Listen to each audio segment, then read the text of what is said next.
L'homme naît une deuxième fois le jour où il entend l'appel. Va vers toi, Lech Lecha. C'est l'appel à quitter le connu, non pour un lieu géographique, mais pour les profondeurs de son propre être. La femme qui a écrit ces mots, Annick de Suzenel, n'est pas une théologienne ordinaire.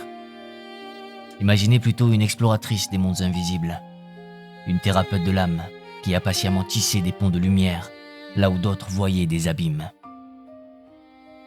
Elle a écouté les rêves que nous confions aux disciples de Carl Gustav Jung. Elle a prié dans le silence des monastères orthodoxes. Elle a déchiffré le feu secret des lettres hébraïques dans la mystique de la Kabbale. Et le grand livre qu'elle nous ouvre, la Bible, n'est plus sous sa plume une chronique des temps anciens. Il devient le miroir de votre propre âme, la grande épopée vivante de la conscience humaine qui cherche à naître en vous, ici et maintenant. Ce livre, Va vers toi, est la carte de cette géographie intérieure. Il nous invite à un voyage où tout ce qui semblait extérieur devient une part intime de nous-mêmes. Il nous murmure que les plaines arides où marche Abraham sont vos propres déserts intérieurs, que l'échelle de Jacob est votre colonne vertébrale, ce pont sacré entre la terre de vos instincts et le ciel de votre esprit, et que chaque commandement divin n'est pas un fardeau, mais une clé pour ouvrir une porte verrouillée en vous. La promesse de ce voyage, c'est de comprendre que votre vie entière est la réponse à cet unique et divin appel. Va vers toi.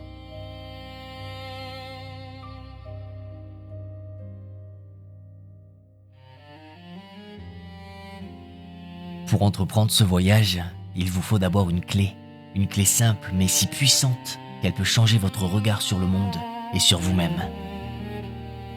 Annick de Suzenel nous invite à un changement profond, celui de cesser de lire les textes sacrés comme la pierre des faits historiques pour les accueillir comme l'eau vive de votre propre histoire.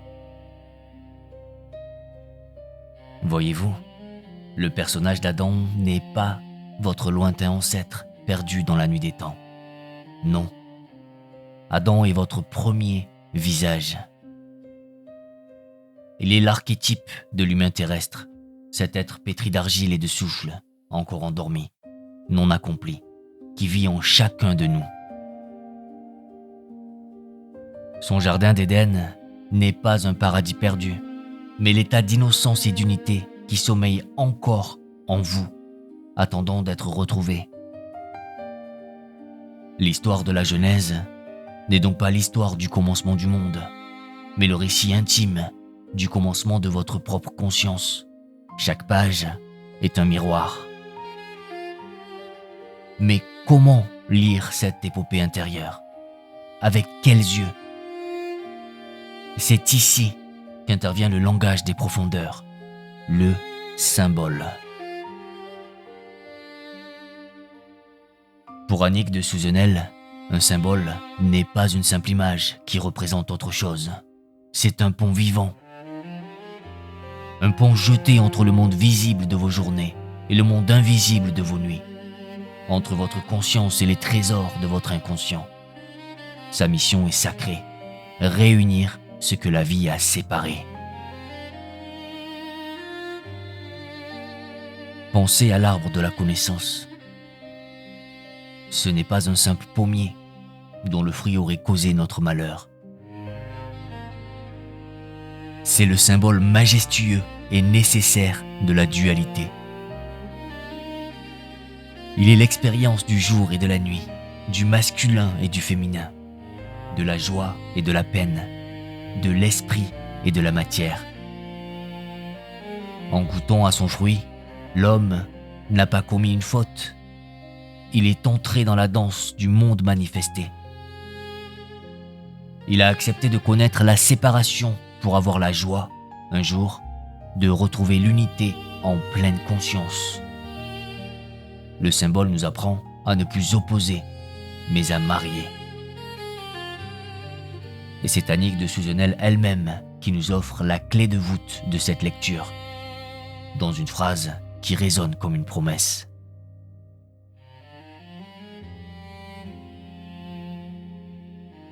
Tant que l'homme n'a pas lu en lui-même les grands mythes fondateurs, ceci reste lettre morte.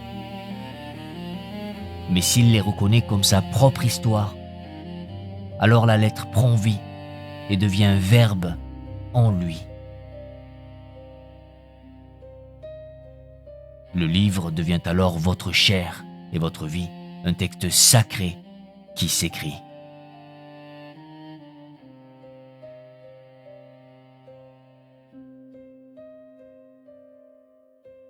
Et un jour, dans le silence de votre vie, une voix se fait entendre.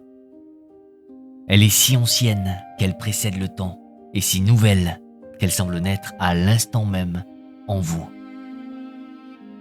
C'est l'ordre de marche le plus intime qui soit, l'appel fondateur murmuré à Abraham et à travers lui à toute l'humanité.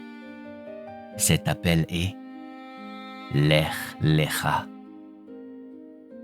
Va vers toi. Annick de Suzenel nous révèle que ce commandement n'est pas une invitation, mais 3. C'est le chemin de toute une vie, tracé en 3 ruptures sacrées. La première rupture est quitte ton pays. Le pays, c'est le sol confortable de vos habitudes, le climat familier de vos certitudes. C'est la culture dans laquelle vous avez grandi, la rumeur du monde qui vous dit comment penser, quoi désirer, qui vous devriez être. Quitter ce pays, c'est oser se tenir debout, seul, et écouter une musique intérieure plus juste que le bruit de la foule. La deuxième rupture est quitte ta parenté. La parenté, ce sont les racines invisibles qui vous nourrissent autant qu'elles vous enchaînent. C'est l'héritage psychique de votre lignée, les loyautés invisibles, les blessures transmises de génération en génération. Quitter sa parenté ne signifie pas renier les siens, mais consentir à ne plus porter les fardeaux qui ne sont pas les vôtres, pour enfin trouver votre propre place, votre juste parole au sein de votre histoire. Enfin, la troisième et la plus profonde des ruptures, quitte la maison de ton père. La maison de votre père, c'est le toit des croyances héritées, les images limitantes de Dieu que l'on vous a données.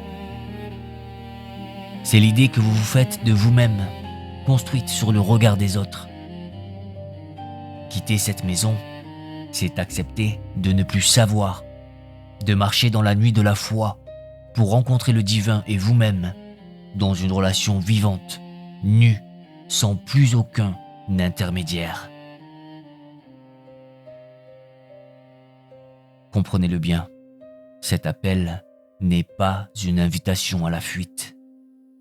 C'est une marche consciente vers votre centre, un pèlerinage vers ce noyau divin qui vous attend au cœur de vous-même. Et la terre promise, que l'on vous destine, n'est pas un lieu sur une carte, c'est un état d'être. C'est la terre intérieure où votre âme et votre corps sont enfin réconciliés, où vous devenez unifiés, accomplis et libres. C'est un chemin qui demande du courage. Annick de Suzenel le sait et nous le dit avec des mots qui sont un viatique pour le voyageur.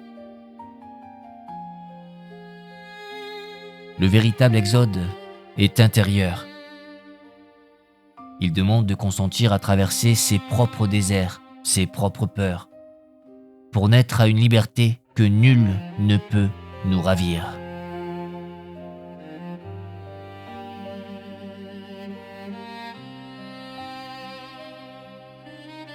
Pendant des siècles, peut-être vous a-t-on appris à vous méfier de votre corps, à le voir comme l'ombre, l'obstacle ou même l'ennemi de votre esprit.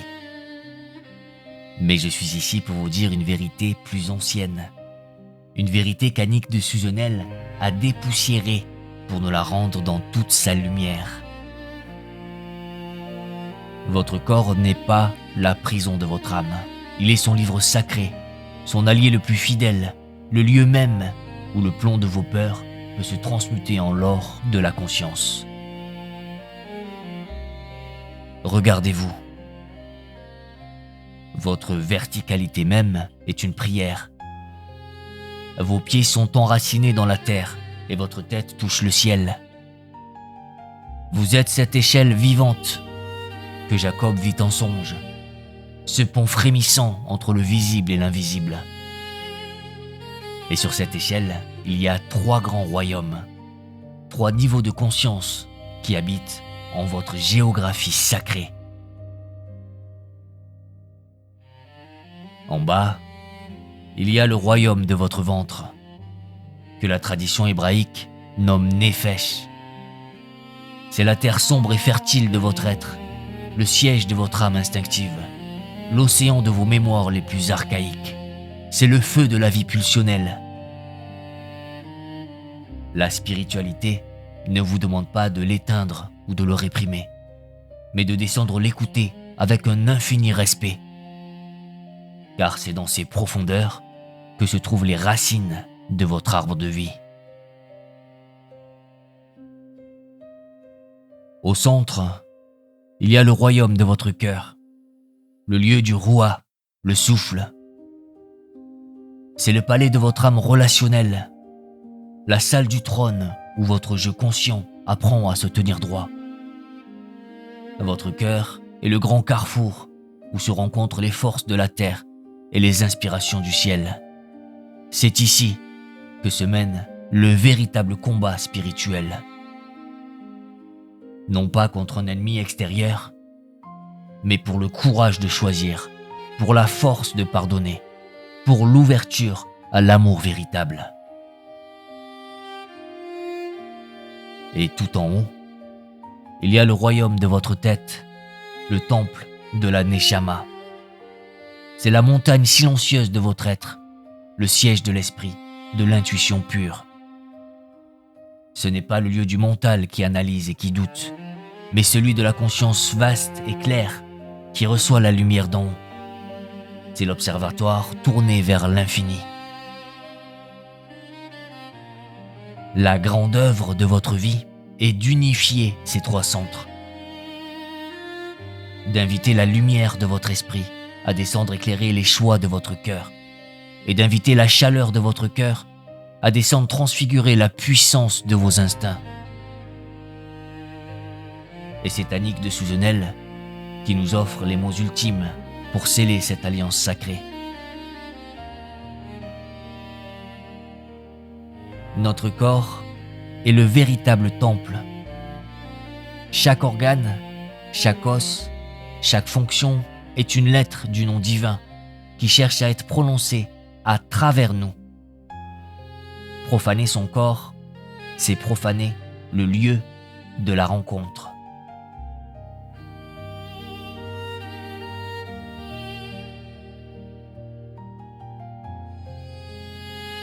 Maintenant que vous avez redécouvert votre corps comme un temple, je dois vous confier un secret encore plus profond. Un secret qui concerne le langage même de la création. Et si les lettres que vous tracez, les sons que vous prononcez, n'étaient pas de simples signes convenus, mais l'architecture secrète de la réalité? C'est la vision vertigineuse que nous offre Annick de Suzenel en nous ouvrant à la sagesse de l'alphabet hébraïque. Pour elle, les 22 lettres ne sont pas des outils pour écrire. Elles sont des énergies vivantes, des archétypes divins, des vibrations créatrices qui sont les véritables bâtisseurs de l'univers et de votre âme. Chacune porte en elle un nombre qui est sa vibration, un symbole qui est son image, et une puissance dynamique qui est sa fonction dans le grand poème du monde. Pour que vous puissiez goûter à cette poésie sacrée, laissez-moi vous en présenter deux, comme les deux piliers d'une porte invisible. La première lettre est Aleph. Elle est un souffle, un silence. On ne peut la prononcer, on ne peut que la respirer. Aleph, c'est l'unité primordiale d'avant toute chose, le silence d'avant le premier mot. C'est le souffle divin, indicible, la source infinie d'où tout émerge. Elle est l'énergie pure du commencement absolu, la potentialité de tout ce qui sera. Aleph est la pensée de Dieu, avant qu'elle ne devienne monde. Puis vient la deuxième lettre, Bet. Son nom signifie la maison, le contenant. Bet est l'énergie de l'incarnation. Elle est la paume des mains qui s'ouvre pour recevoir. Elle est le ventre qui accueille la vie. Si Aleph est l'un, Bet est le deux, le principe de la dualité qui permet au monde d'exister. D'ailleurs, le premier mot de la Bible, Bereshit, au commencement, commence par un Bet. Le grand récit ne commence pas par l'unité pure, mais par la maison qui va l'accueillir. Et c'est dans la danse de ces deux lettres que se révèle le plus grand des mystères. Aleph est le souffle, Bet est la bouche qui le reçoit pour en faire un verbe. Aleph est l'amour infini, Bet est le cœur qui lui donne un lieu pour battre. Aleph est l'esprit, Bet est la matière qui l'accueille pour le rendre visible. Cette danse des lettres, c'est votre propre histoire. C'est l'histoire de l'esprit qui vient habiter votre corps. Et c'est Annick de Suzenel qui nous en donne la plus belle définition. L'homme est un mot prononcé par Dieu. Sa vocation est de découvrir les lettres qui le composent, pour prononcer à son tour, en conscience, son propre nom, son verbe unique.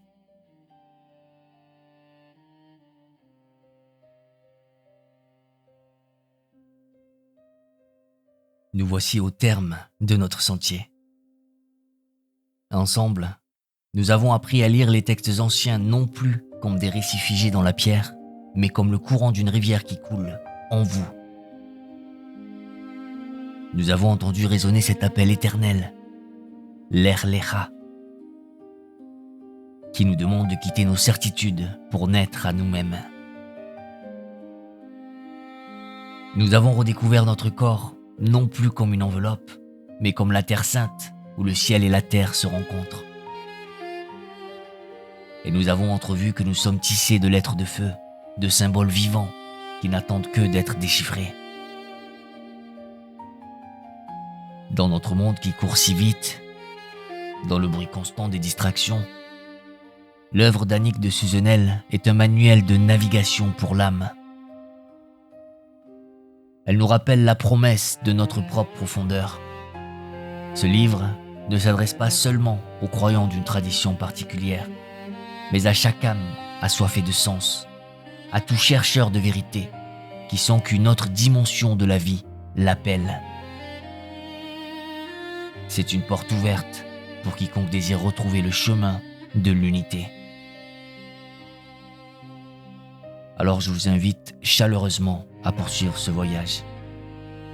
Plongez-vous dans les pages de Va vers toi, non pour y trouver des réponses toutes faites qui fermeraient votre esprit, mais pour y déceler les questions essentielles qui ouvriront votre cœur.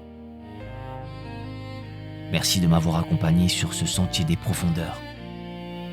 Que l'écho de cet appel, Va vers toi, résonne longtemps en vous et éclaire votre propre chemin.